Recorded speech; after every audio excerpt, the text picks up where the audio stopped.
के candidate list जो आज बिहार के 22 सीटों पर राष्ट्रीय जनता दल ने अपने कैंडिडेट की सूची जारी की है, उससे किस प्रकार से तेजस्वी यादव, लालू यादव की मंशा और जातीय जनगणना को लेकर ये लोग कितना बड़ा ड्रामा कर रहे थे, सबकी पोल खोल।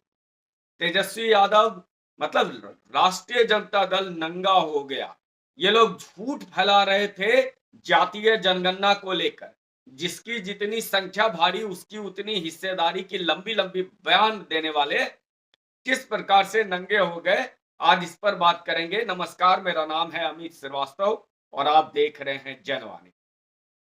बिहार में जो आगामी लोकसभा चुनाव है, उसके लिए राजद कोटे से 24 उम्मीदवारों को चुनाव लड़ना है। 22 की सूची जारी की गई है। सिवान सीट पे कैंडिडेट नहीं उतारा गया है। लेकिन जो सबसे बड़ी बात इसमें नजर आ रही है कि 22 में से 8 कैंडिडेट केवल यादव जाति से हैं, लालू यादव के जाति से हैं।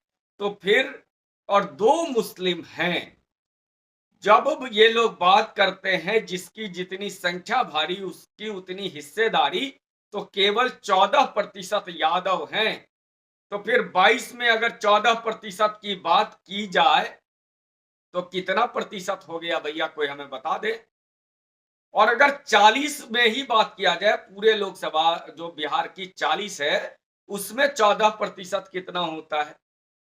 फिर भी 6 कैंडिडेट अगर 40 के हिसाब से देखें तो 6 और 22 के हिसाब से देखें तो 3, लेकिन 8 यादवों को टिकट दिया गया। वैसे तो तेजस्वी यादव बात करते हैं माई बाप हैं हम, अगड़ी हैं, पिछड़ी हैं, लेकिन जब महिला को देने की बात आई, आधी आबादी को देने की बात आई, तो 2 अपने ही परिवार से रोहिणी आचार्य को दे दिया, मीशा भारती को दे दिए और पप्पू यादव को काटना था।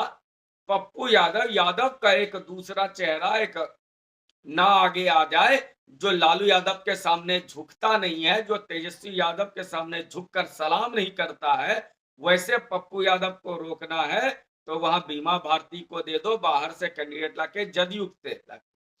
लेकिन 22 में 8 और मुसलमान बात करते हैं एमवाई की, तो आज तो वीर सावरकर की बात पर तेजस्वी यादव, लालू यादव और राष्ट्रीय जनता दल चल रहा है क्या?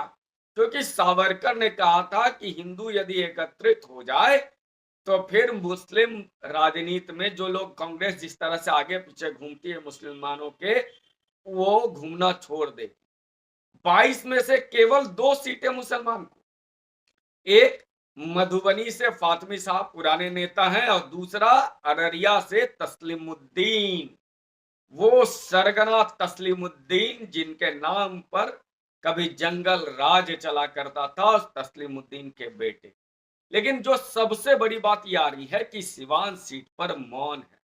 बताया जा रहा है कि शहाबुद्दीन, वही शहाबुद्दीन तेजाब कांड वाले, वही शहाबुद्दीन जिन्होंने लालू यादव को इतनी मदद की, शहाबुद्दीन के अंत समय में जब उनकी मृत्यु होने वाली थी तो राष्ट्रीय जनता दल ने किनारा कर दिया था। जिसकी नाराजगी है शहाबुद्दीन की, मरहूम शहाबुद्दीन की पत्नी हीना साहब। याद कीजिए वो दौर जब लालू का परचम लहराता था बिहार की राजनीति में, उस समय लालू यादव के जंगल राज को पुष्ट कोई करते थे तो तस्लीमुद्दीन, शहाबुद्दीन, साधु यादव, इधर पप्पू यादव, ऐसे लोग इनको मजबूती प्रदान करते थे। लेकिन किस प्रकार Lalu Yadav use and throw करते हैं, इस बात को सामने आ गया। शहाबुद्दीन ने कितनी बार लालू यादव की मदद की थी, लेकिन जब काम निकला तो चाय में पड़े मक्खी के तरह बाहर फेंक दिया। और आज जब जरूरत पड़ रही है तो आ जाओ हीना साहब, लेकिन वो भी अड़ी हुई है कि जिस प्रकार से शहाबुद्दीन साहब को छोड़ दिया गया, उनका कहना है शहाबुद्दीन को जिस प्रकार से छोड़ दिया लालू यादव ने अंतकाल में, इससे हीना साहब नाराज हैं, जैसा वो बताती रही हैं, कई बार उनके लोग बताते। तो फिर लालू यादव का ये जो एम वाई समीकरण है, इसमें केवल एम वाई और एम को तो पता है कि जैसा मैंने बताया कि ये टेकन फॉर ग्रांटेड लिया, मुसलमान जाएगा कहाँ, मुसलमान की हस्ती कहाँ रह गई बिहार के राजनीति में, ये लालू यादव बताना चाहते हैं। और ये एक प्रकार से सही भी है, क्योंकि मुसलमानों को ना तो विकास से मतलब है, ना पढ़ाई से मतलब है, ना उनके रोजगार से मतलब है। उनको तो मतलब हमारी सत्ता होनी चाहिए, तुष्टीकरण की नीति होनी चाहिए। और तुष्टीकरण की नीति में भाजपा को वो वोट करेंगे नहीं तो बचेगा वहां गठबंधन, इसलिए वो किसको वोट करेंगे, या राजद को, तो फिर टिकट देने की क्या आवश्यकता है। ये तेजस्वी यादव ने मुस्लिम नेताओं को उनकी हैसियत दिखाने का प्रयास किया है क्या। वहीं दूसरी तरफ ये बात करते हैं अगड़ी पिछड़ी जाति फलाना ढिकाना, इतने कुछ। कुशवाहा को चुकी नीतीश सम्राट चौधरी को तोड़ना है, कमजोर करना है, तो उनके 3 कैंडिडेट। लेकिन यादवों की क्यों भरमार है भाई। आप तो अति पिछड़ों की बात करते थे, आप तो आधी आबादी की बात करते थे। आधी आबादी मतलब सिर्फ परिवार, पिछड़ों का मतलब सिर्फ यादव।